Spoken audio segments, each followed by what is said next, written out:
Welcome back to my grammar tips YouTube channel. আজকে একটা ভালো টপিক, বাট। বাট মানে কিন্তু আমরা সবাই জানি, ক্লাস 4, 5, 6 এর ছেলেমেয়েরাও জানে যে বাট মানে কিন্তু। তো ধারণার যখন পার্থক্য হয়, সে ছাত্রটি অসুস্থ ছিল, তবুও সে কিন্তু সে স্কুলে গিয়েছিল। এই যে কিন্তু এখানে আমরা ব্যবহার করলাম বাট। সে গরিব কিন্তু সৎ, এরকম একাধিক কিন্তু আমরা উদাহরণ দেখে এসেছি।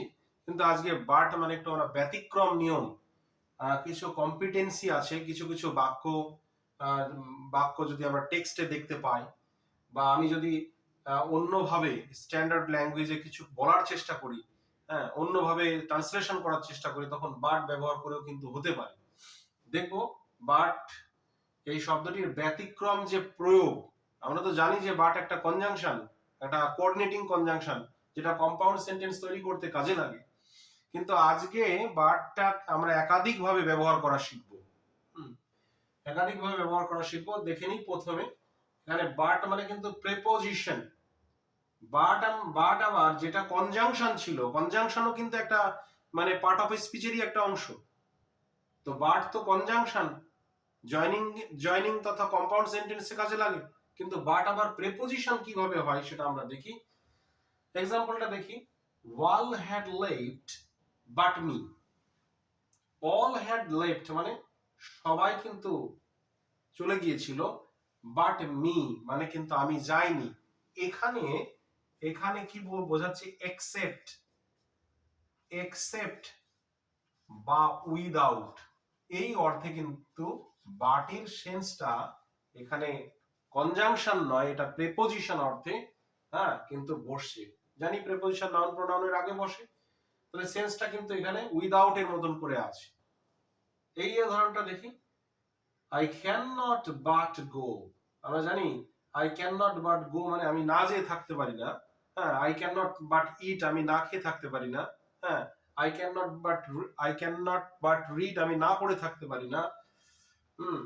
তাহলে এইরকম ভাবে তাহলে কি আছে? আই ক্যান নট বাট গো মানে তার একটা ফোর্স আছে, তাকে যেতেই হয়, মানে আই হ্যাভ টু গো, আমাকে যেতেই হবে, এরকম একটা মিনিং আসছে। হ্যাঁ, টু এর মতন করে একটা সেন্স আসছে। তো তৃতীয় এক্সাম্পলটা দেখি। But for you he is all but ruined. এখানে আবার প্রিপোজিশন কেমন আসছে? এই যে জায়গাটা যদি দেখি, প্রিপোজিশনের পরে কিন্তু অবজেক্ট বসছে, বাট ফর ইউ মানে এরকম আসছে যে তুমি ছাড়া।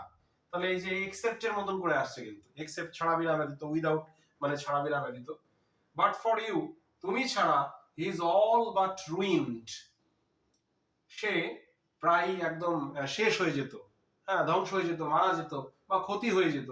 তো এই জায়গাটাতে যেমন প্রিপোজিশনের সেন্সটাও আসছে, এই জায়গাটাতেও কিন্তু আসছে। এখানে অলমোস্ট অর্থে আসছে কিন্তু। ইজ অল, অল বাট বলতে অ্যাবাউট, অ্যাবাউট মানে প্রায় বা অলমোস্ট, অলমোস্ট বা অ্যাবাউট এর কিন্তু সেন্সটা আসছে, প্রায় এরকম কিন্তু সেন্স আসছে।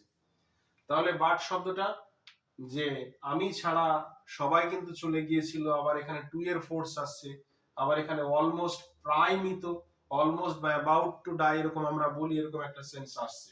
তাহলে প্রিপোজিশনের ভাগটা কিন্তু গেল, যে বাট প্রিপোজিশন অর্থেও কিন্তু ব্যবহার করা হয়। এবার দেখবো অ্যাডভার্ব হিসাবে, অ্যাডভার্ব হিসাবে বাট কিন্তু অ্যাডভার্ব হিসাবে ব্যবহার হতে পারে। হ্যাঁ, আমরা জানতাম অ্যাডভার্ব শুধু কনজাংশন, কিন্তু এখন জানছি প্রিপোজিশনও হলো। আবার বাট কিন্তু আবার অ্যাডভার্ব হিসাবে হতে পারে।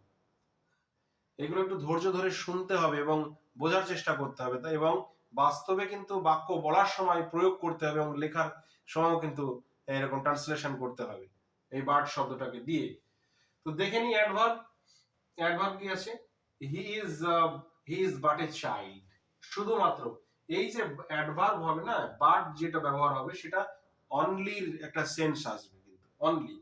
He is but a child, তাহলে এখানে সে শুধুমাত্র একটা শিশু, অ্যাডভার্বের সেন্সটা আসছে। এর এই উদাহরণটাতে আরো ভালো বোঝা যাবে। He came but yesterday. He came but yesterday মানে সে এসেছিল, শুধুমাত্র গতকাল এসেছিল। তাহলে এখানে কি আসছে? অ্যাডভার্বের সেন্সটা কিন্তু এই বাট দ্বারা কিন্তু আসছে, অনলির সেন্সটা আসছে, শুধুমাত্র গতকাল এসেছিল। হ্যাঁ, তাহলে অ্যাডভার্বের বিষয়টা গেল, প্রিপোজিশনও গেল এবং অ্যাডভার্বও গেল। বাট শব্দটা অ্যাডভার্ব হিসেবে হয়, প্রিপোজিশন হিসেবে হয়। এবার দেখি লাস্টে এ রিলেটিভ প্রোনাউন, বাট আবার প্রোনাউন, রিলেটিভ প্রোনাউন। হ্যাঁ, আমাদের সেই প্রোনাউনের চ্যাপ্টার, রিলেটিভ প্রোনাউন যেগুলো সংযোগ করে অ্যাডজেক্টিভ ক্লজ, মানে অ্যাডজেক্টিভ ক্লজ তৈরি করতে কাজে লাগে। হ্যাঁ, হ্যাঁ, আবার সেটা আবার কমপ্লেক্স সেন্টেন্সও কাজে মানে তৈরি হয়ে যায়। অ্যাডজেক্টিভ ক্লজ ব্যবহার করা মানে তো বাক্যটি কমপ্লেক্স সেন্টেন্স হয়ে যায়। তো সেই রিলেটিভ প্রোনাউন গুলো আমরা একটু রিকল করি, যেমন হু, হুজ, হুম, দ্যাট।